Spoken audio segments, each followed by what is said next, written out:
আলহামদুলিল্লাহ আলহামদুলিল্লাহি ওয়াহদা ওয়াসসালাতু ওয়াসসালামু আলা মাল্লা নাবিয়্যা বা'দা। সুপ্রিয় আলহামদুলিল্লাহ আলহামদুলিল্লাহি ওয়াহদা ওয়াসসালাতু ওয়াসসালামু আলা মাল্লা নাবিয়্যা বা'দা। সুপ্রিয় দর্শক শ্রোতা ভাই বোনেরা, কাছে কিংবা দূরে, দেশে কিংবা প্রবাসে, যে যেখান থেকে আমাদেরকে দেখছেন, সবাইকে আন্তরিক শুভেচ্ছা ও অভিনন্দন। দর্শক, আজ আমরা আলোচনা করব জীবন সংশ্লিষ্ট গুরুত্বপূর্ণ একটি স্বপ্নের ব্যাখ্যা নিয়ে। অনেক ভাই বোনেরা আমাদের কাছে প্রশ্ন পাঠান যে, মোহতারাম, আমি স্বপ্নে দেখেছি যে লম্বা লম্বা জামা পরছি। আমি সর্বদা শর্ট জামা পরি, কিন্তু আমি লম্বা জামা পরতে দেখেছি। আবার অনেকে বলেন যে আমি তো সবসময় লম্বা জামা পরি, কিন্তু আমি স্বপ্নে দেখেছি যে আমি শর্ট খাট জামা পরেছি। এগুলোর আসলে ব্যাখ্যা কী হবে? এই বিষয়টা হাদিস থেকে যদি আপনাদেরকে বলি, তাবিরুর রুইয়া গ্রন্থতে বিস্তারিত এসেছে যে স্বপ্নে লম্বা শর্ট খাটো জামা পরতে দেখলে সেটার ব্যাখ্যা কী হতে পারে, নতুন কাপড় পরিধান করতে দেখলে সেটার ব্যাখ্যা কী হতে পারে। এ ধরনের অনেকগুলো আলোচনা কিন্তু এসেছে। তবে আমরা আজকে স্পেশালি হাদিস থেকে আলোচনা করব। একটি হাদিস গ্রন্থে এসেছে, বিশ্বনবী সাল্লাল্লাহু আলাইহি ওয়াসাল্লাম একবার স্বপ্নে দেখলেন যে তার সামনে অনেক মানুষ দাঁড়ানো আছে।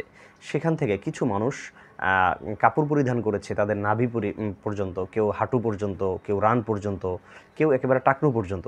কারো কারো জামা একেবারে লম্বা, এত দীর্ঘ যে সেটা মাটি পর্যন্ত সমান সমান হয়েছে। তবে হযরত ওমর ফারুক রাদিয়াল্লাহু তাআলা আনহুর জামা যেটা ছিল সেটা এতই লম্বা ছিল যে মাটি হেঁচড়ে তারপরে যাচ্ছিল, এবং হযরত ওমর ফারুকের বডি যতটুকু বড় ছিল, লম্বা ছিল, তার থেকেও বড় ছিল তার এই জামাটা।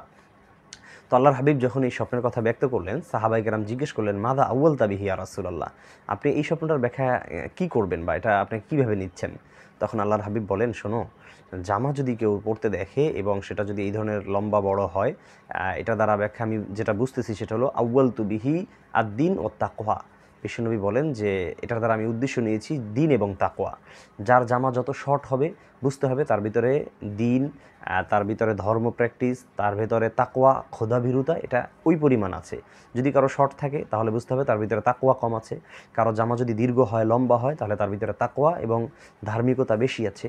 যদি কারো জামা আরও দীর্ঘ হয়, যে মাটি হেঁচড়ে তারপর যাচ্ছে, তাহলে বুঝতে হবে তার ভিতরে পূর্ণ মাত্রায় নয়, তার থেকেও ওভার আছে। অর্থাৎ আল্লাহ তাআলা তার ভিতরে এত পরিমাণ দ্বীনের ইলম দান করেছেন, এত পরিমাণ দ্বীন, ধার্মিকতা এবং তাকওয়া দান করেছেন যে সে নিজে তো সেটার দ্বারা উপকৃত হচ্ছেনই, মানুষকেও উপকৃত করছেন। তো স্বপ্নে যদি কেউ এই ধরনের লম্বা কিংবা শর্ট জামা পরতে দেখেন, তাহলে সেটার ব্যাখ্যা কিন্তু হাদিস থেকে এটা বোঝা যায়। এজন্য যারা বলেন যে হুজুর আমি স্বপ্নে লম্বা জামা পরতে দেখেছি, শর্ট জামা পরতে দেখেছি, তাদেরকে বলবো লম্বা শর্ট এটা তাকওয়ার আলামত। যদি লম্বা পরতে দেখেন আপনার তাকওয়া বেশি, শর্ট পরতে দেখলে আপনার তাকওয়া কম। দর্শক, আল্লাহ তাআলা আমাদের সবাইকে এ ধরনের আর রুইয়াতুস সালিহা, ভালো স্বপ্ন দেখে সেগুলো আমাদের জীবনে বাস্তবায়ন করা ও উপভোগ করার তৌফিক দান করুন। আলবিদা, মা আসসালামা।